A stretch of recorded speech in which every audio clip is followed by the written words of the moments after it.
Vi er på Roskilde Festival med Klima TV. Jeg skal lige starte optagelsen.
Jeg hedder Philip, og jeg spiller melodier i bandet, mest af alt, og lidt trommer.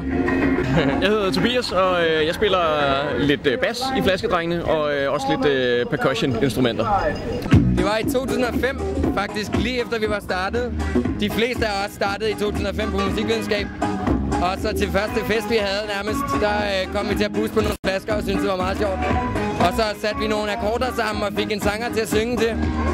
Og det var et kæmpe hit til den der fest. Folk gav os stående applaus, og det var bare... Det var helt overvældende. Så tænkte vi bare til næste fest, så gør vi det igen. Og dengang uden sanger. Det tog først rigtig fart, da vi fyrede sangerinden og begyndte kun at spille på flasker. Vores hjemmeside hedder bottlesonly.dk, og Bottles Only, det betyder, at vi spiller alt på flasker og kun på flasker. Det er jo ubetinget et CO2-neutralt instrument. Der sker ikke andet, end at vi står og puster i flaskerne, og nu her med forstærkning sammen med Karmakanonen, så alting det kører på solceller og på fodpedalenergi. Så ja, det er helt bestemt en del af konceptet, at der findes nok ikke mere miljøvenlig band end Flaskedrengene. Det tror jeg ikke. Så afleverer dem i pantautomaten med god samvittighed. Så det kører meget rundt, vil jeg sige. Kom lige ned i Climate Camp og tjek Flaskedrengene ud hver dag, 12-16.